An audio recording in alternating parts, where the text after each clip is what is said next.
screen. Question or clarification? Answer. Alright. So, meron pang isa. So, ilan na ba tayo?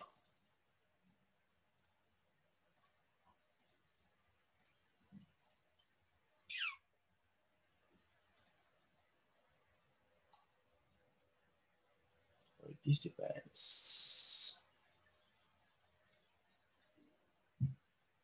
Okay, so 11. So, may wala. I think that's Miss Garcia. Sofia Garcia din. So, wait natin siya.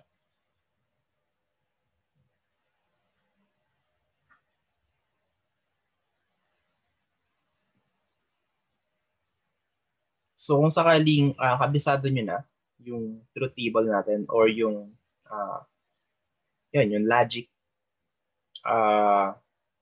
ano ba? Yung sense or yung essence ng truth table natin sa and saka sa or, kung alam nyo na kung kailan siya magiging true or kung kailan siya magiging false, then evaluating this kind of expressions are already super easy for you. Okay? So, kung i-check nyo to sa truth table, true and not true will become false. Okay? Kasi, again,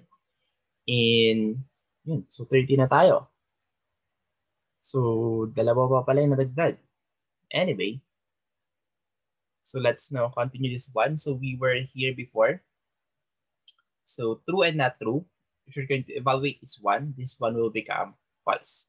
Okay, so again, in and or in conjunction, if there is one false in that statement, then this entire statement is already false.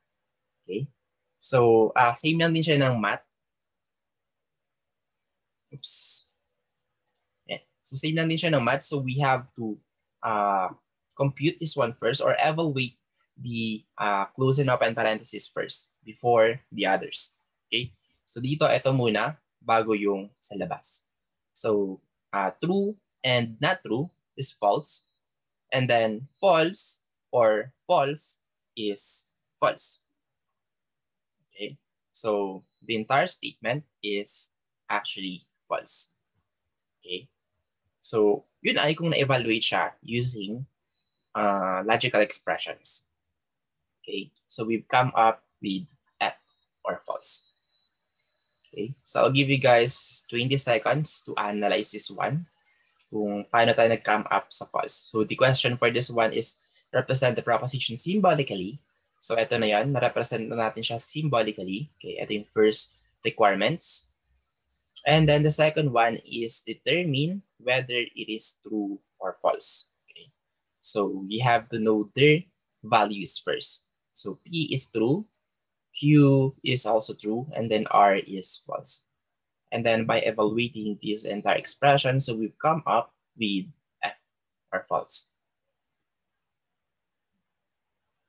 So did you guys get it so far? Yes, sir. Yes, sir. So is there someone who's confused on how we've come up with false?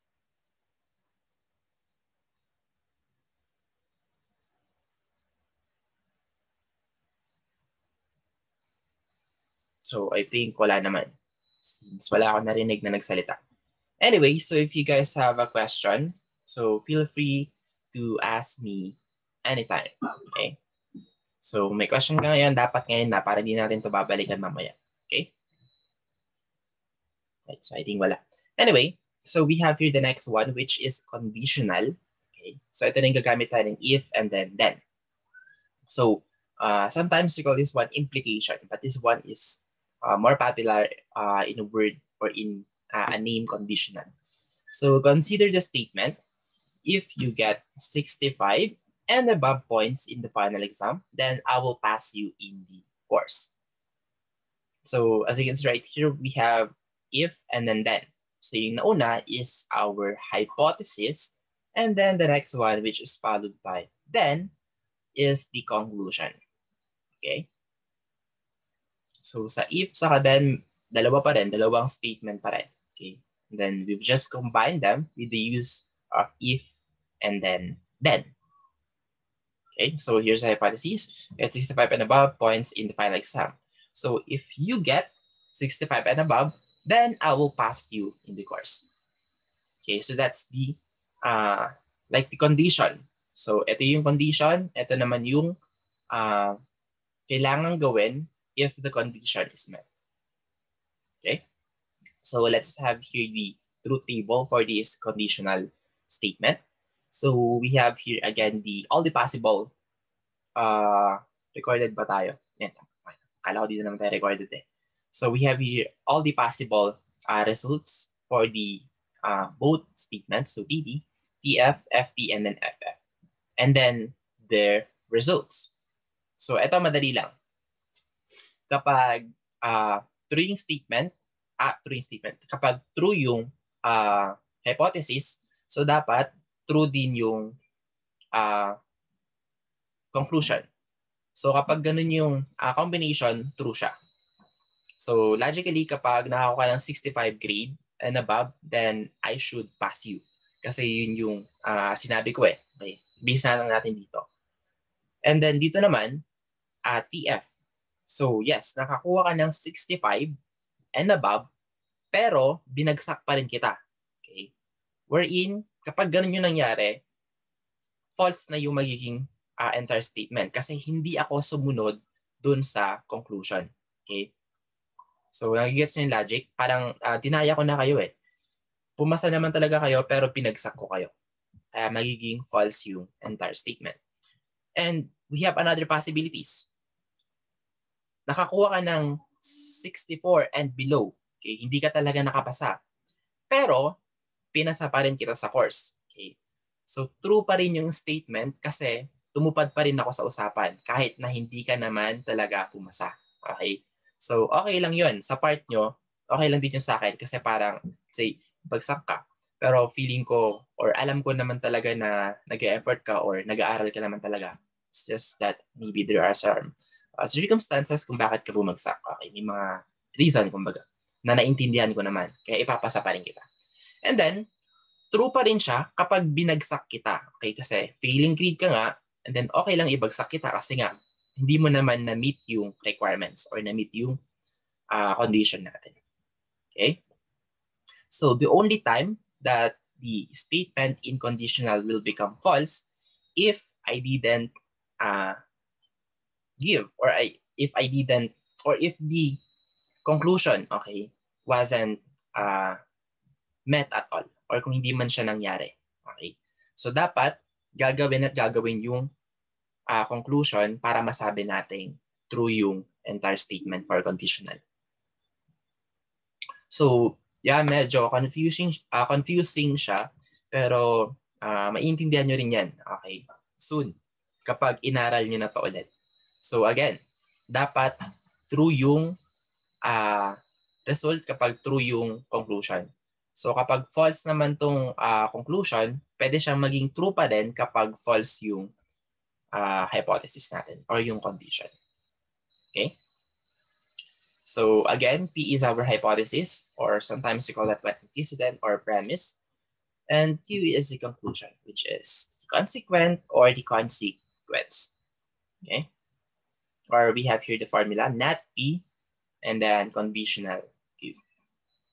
Okay? And then PQ is false when P is true and Q is false. So that's the only time that it will become false. Other than that, all of them are true already. Okay, so you can read this one as P if P then Q, or P implies Q, or P only if Q, or P therefore Q. So again, para hindi magulo, you can disregard these three and then just memorize this one. So kapag conditional, dapat ganito yung pagbasa nyo. If P, then Q. Okay, so simple as that. So never mind those other three. Or P is sufficient for Q, or Q is necessary for P. So medyo magulo lang to. Pero yeah, napaliwanag ko naman na kanina kung bakit siya magiging true or bakit siya magiging false. Okay. So any question so far? None, sir. Okay. So I hope na-gets niyo yung scenario ko regarding with this one, kung bakit ganito yung mga results natin sa conditional. Okay? Alright, so moving on, let's have an exercise. So we'll state each proposition in a form of a conditional proposition. So we have here a statement. Mary will gain weight if she ate a lot of ice cream. So if you're going to state this one using a conditional proposition, so here's the first result. If Mary ate a lot of ice cream, then she will gain weight. Okay, so that's the conditional statement. Or we can have a converse of this conditional statement, which is if Mary gained weight, then she ate a lot of ice cream. So as you can see, parang nabaliktad lang. Okay, our conclusion became our hypothesis. Our hypothesis became our conclusion. Okay, well, either of those two, they are both conditional statement. Okay, so I hope you guys were able to get the idea of this one or of those two following answers. So let's see kung naintindihan nyo ba talaga. So let's answer letter B. So Mr. Kiano, would you please answer letter B?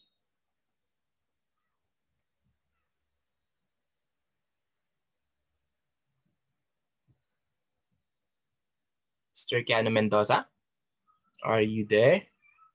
Yes, sir. Okay. So would you please answer letter B?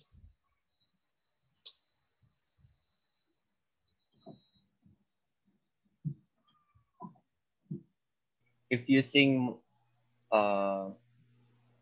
then my ears hurt. What are the other possible answer? Could you please have a converse of that conditional statement?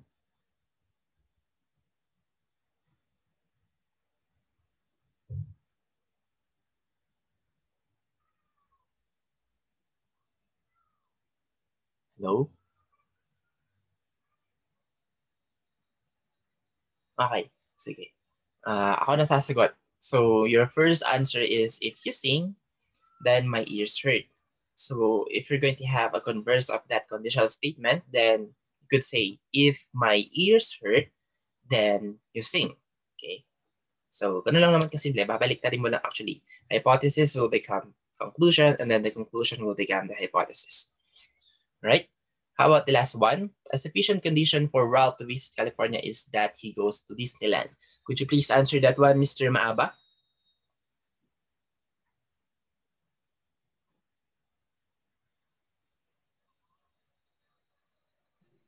If Ralph visits California, then he should go to Disneyland. Or then he goes to Disneyland. Okay lang yan kasi hindi naman tayo nag-check ng grammar dito. As long as medyo gets mo yung sentence. Okay, how about the converse of that conditional statement? If he goes to Disneyland, then Ralph visited California. Okay. Pero in that case, dapat unahin mo yung pangalan. So if Ralph goes to Disneyland, then he visited California. Ganun lang naman. Alright? Okay, sir. So yeah, that's how we use conditional statement, okay, or conditional proposition in a statement. All right, so we have here another examples of conditional. So let P, 1 is greater than 2, and then Q is 4 is less than 8. So what is P conditional Q? So could you please answer this one, Miss Sophia? So medyo nagagets mo na ba, Miss Sophia?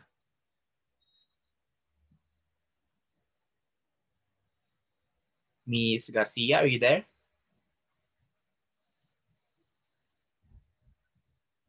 Alright, so wala ata siya. Anyway, si Mr. Paran na lang. Mr. Paran, could you please answer letter A? P implies Q or P conditional Q.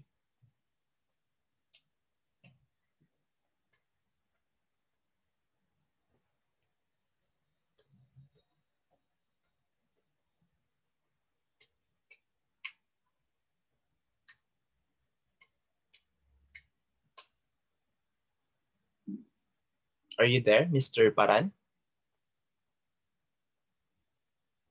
Alright, so wala kami yata naririnig. Ayan, so gamit na lang ng chat. Sir Mike. So yeah, sira ba yung mic mo? So you can use our chat box na lang para sagutan tong letter A.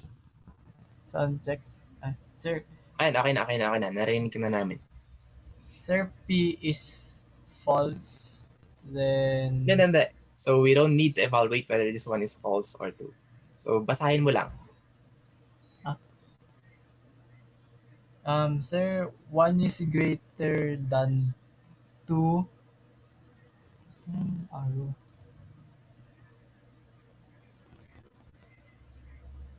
If 1 is greater than 2, then 4 is less than 8.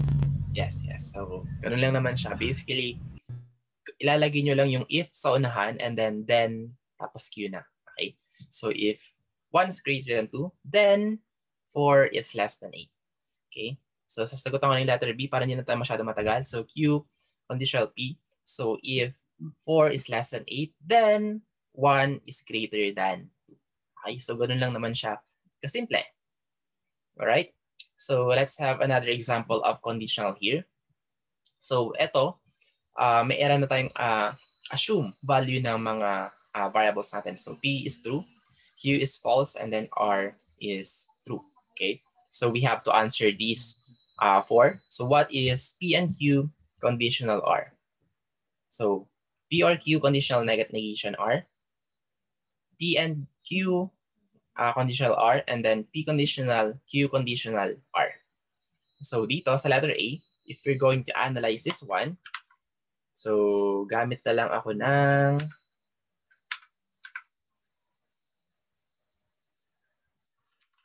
tayo ng paint para mas madali. Kunin ko na lang lahat.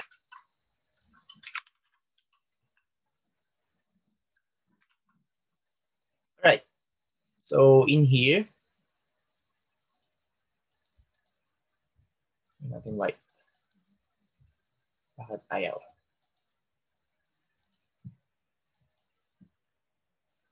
Sir, sa color 1.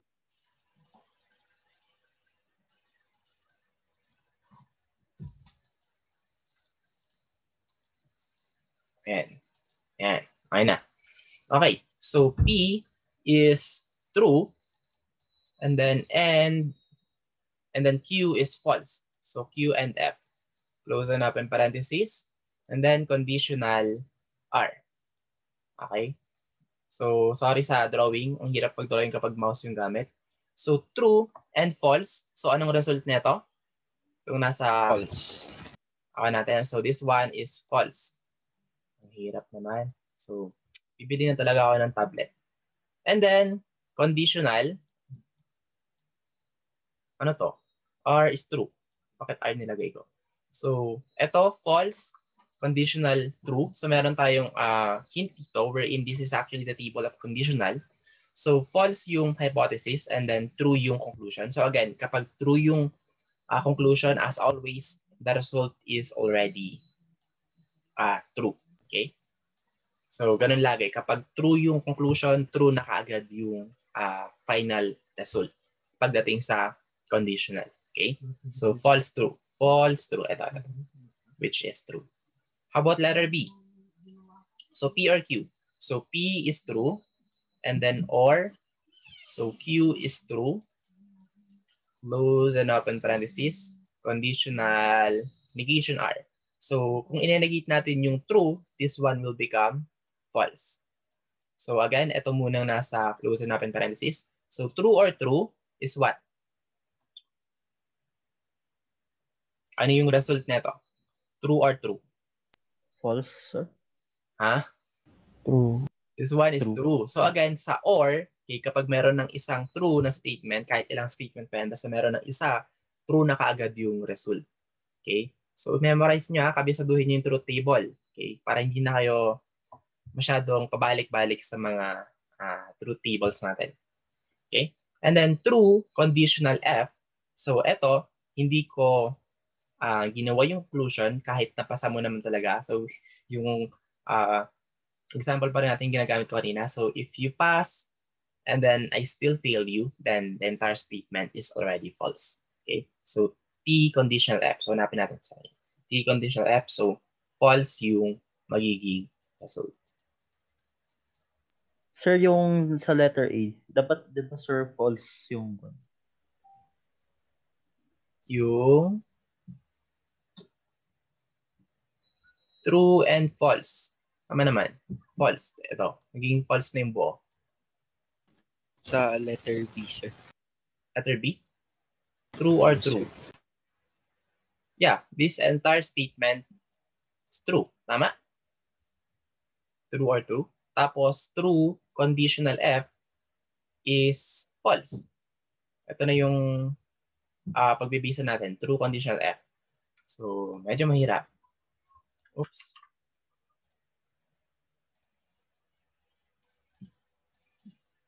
Ay, magbago. Why or why?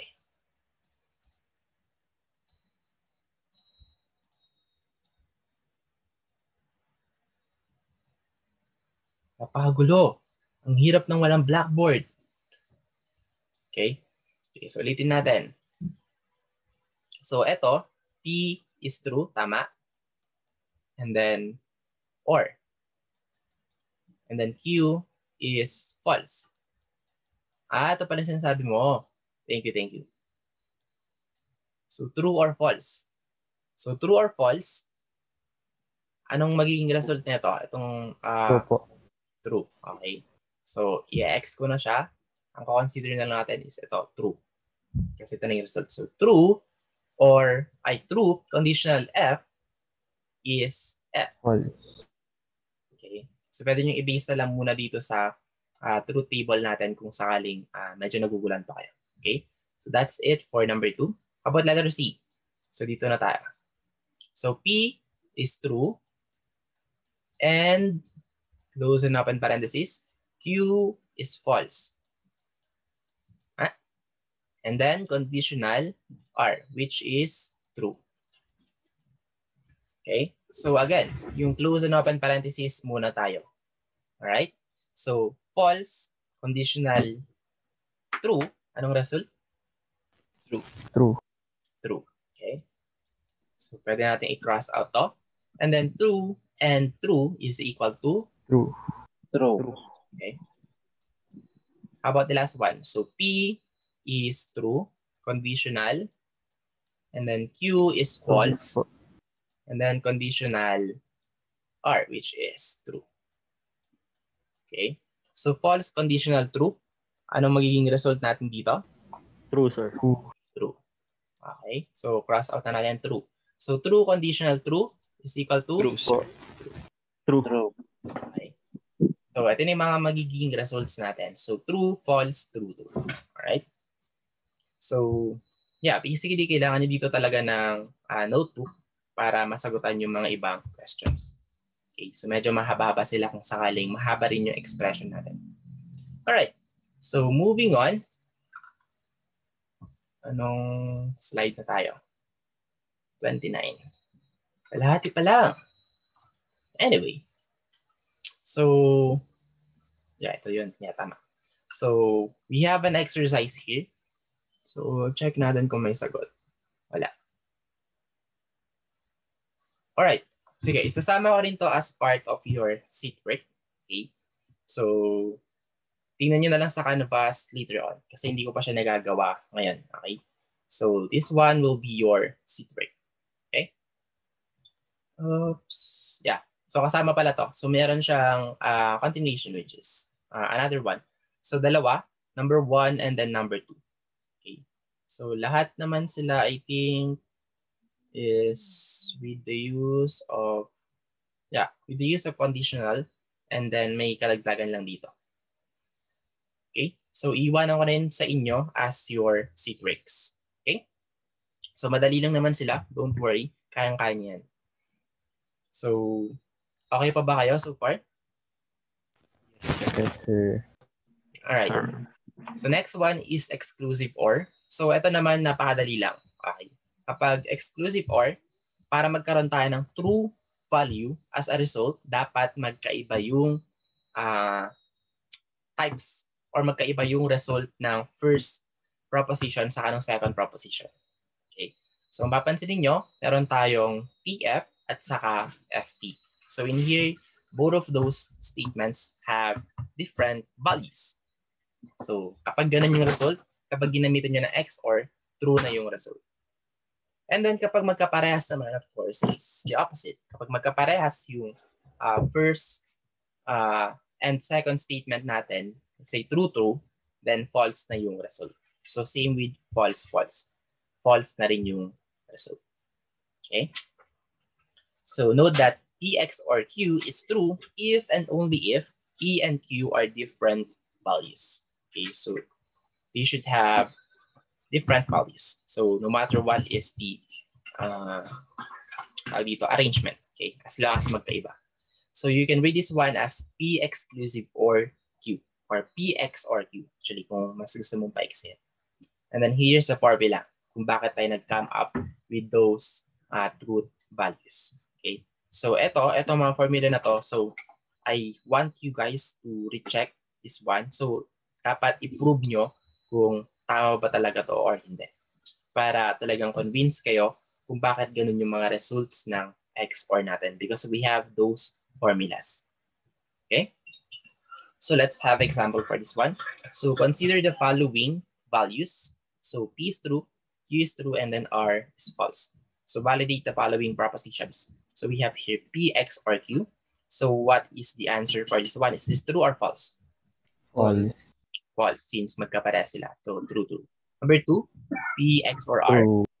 True. Okay, since magkaiba sila ng value, true and false. How about number 3, Q, X, or R? True, sir. So, true din True. to. Number 4, False. false. Number 5, False. false. Okay, very good. So if we have X, or we also have biconditional. So ito naman yung opposite ng XOR natin. So madali lang itong intindihin kapag naintindihan nyo na yung XOR natin. Okay, so for biconditional, saka lang siya magiging true kapag magkaparehas naman yung value ng first statement saka ng second statement. Okay? Kapag magkaiba, then that one is false. Okay. So for P biconditional Q to be true, P and Q must have the same truth value. Okay? Or they should have the same false value. Okay? Else, P biconditional Q is false. Okay? So, may question pala dito. Which operator is the opposite of biconditional? So, nasagutan na natin yung sagot. So, the opposite of biconditional is, nasan na? Is the XOR. Okay? So, biconditional has exactly the opposite truth table as XOR. Okay? So, itong biconditional na to, so sometimes we read this one, or we state this one as bidirectional. So, either of those two. So, they are just the same. So, this one is bidirectional or biconditional. Okay? So, the compound proposition, P biconditional, Q is read as if and only if Q. P is equivalent to Q. P is necessary and sufficient for Q. Dito again, hindi nyo na kailangang i-memorize yung dalawa. So ito na lang, focus na lang kayo sa pinakauna. Okay, para hindi na tayo magulo sa pagsagot. So just disregard those two and then just memorize this one. P, if and only if Q. And then again, here's the formula on why we've come up with this kind of truth table with the biconditional. Okay? Or this one. Okay, ito actually yung mas expanded na formula with this one. So ito, pwede nyo expand to gamit ito. So later on, malalaman nyo kung bakit ito is the same or equal with this one. Okay? So baka next meeting ko yun, yung laws of logic, para malaman nyo kung paano yung derivation on every formula. Okay. So let's have example for biconditional. So the statement 1 is less than 5 if and only if 2 is less than 8 can be written as, so P is the first one or the first statement, and then Q is the second statement, which is this one. So kung i-state nyo to as logical or formal logic, so ganito lang, P biconditional Q. So itong if and only if will become this symbol. And then this 1 is less than 5 is this symbol. And then this 2 less than 8 is this symbol, Q. Okay? So gets nyo naman so far kung paano tayo nag-come up with this result?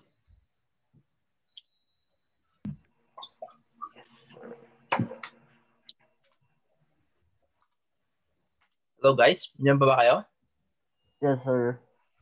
Okay, so is this clear? Yes, sir. Yes, sir. Okay, very good. So again, kung may question kayo, so feel free to ask me anytime, okay? So we have here sample problem number 1. May solution ba to? Okay, so since sample problem naman nakalagay, so hindi ko na to isasama as your seat work. So sagutan na natin to ngayon. Okay? So sample problem number 1, state the following symbols into proposition statements. So let S, Phyllis goes out for a walk, and then P is the moon is out, and then U is it is snowing. Okay? So would you please answer number 1, Mr. Tanikala?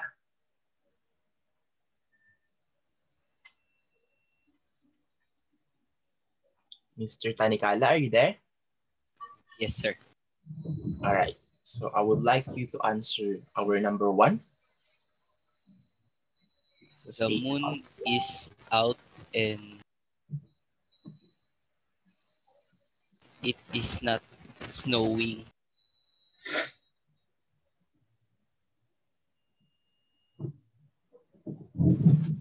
Sorry, sir.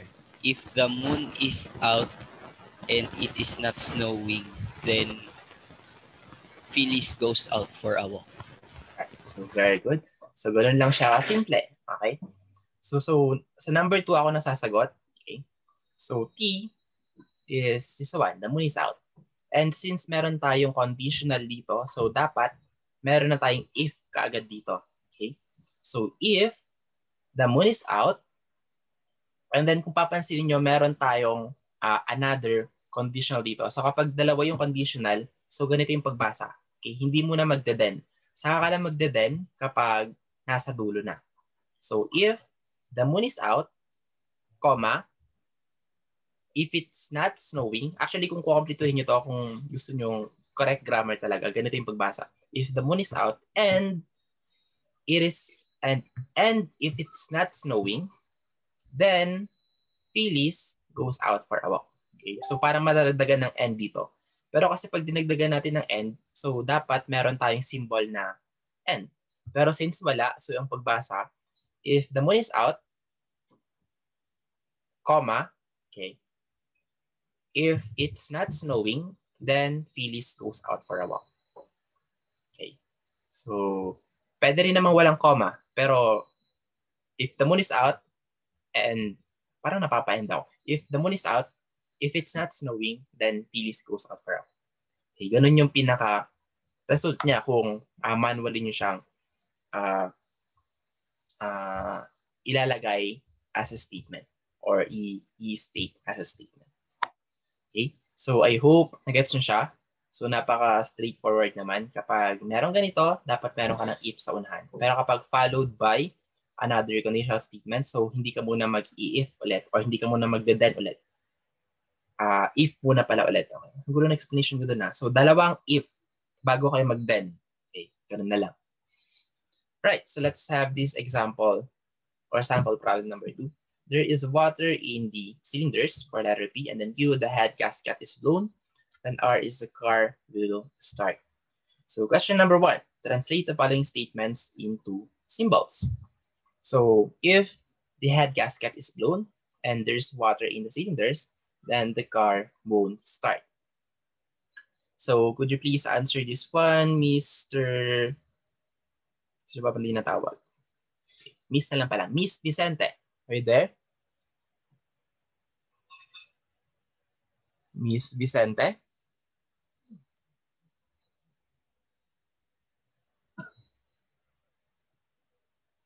Alright, so I think she's not around. How about you, Miss Ginoran? If the car will start. Hindi. Number 1 muna tayo.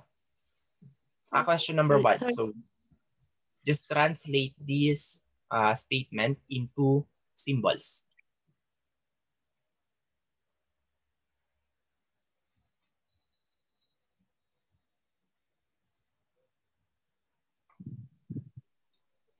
Wait lang po. Okay, sige.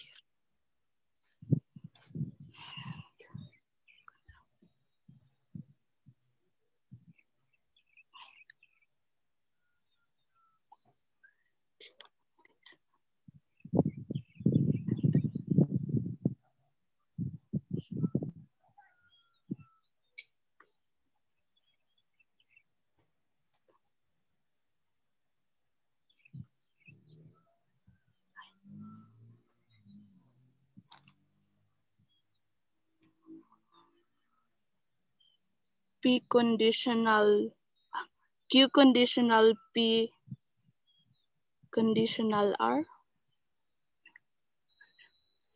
May kulang. Q conjunction P conditional R, sir. Q conjunction P conditional. May kulang pa rin. Sa pinaka-last, dun sa R mo lang naman. So instead of R, it's negation R. Kasi dito, the car will start and then in here, the car won't start. So you have to negate the R. Okay? So ang sagot dito is Q, conjunction P, conditional, negation R. Alright? So, Sorry, sir. ganun siya.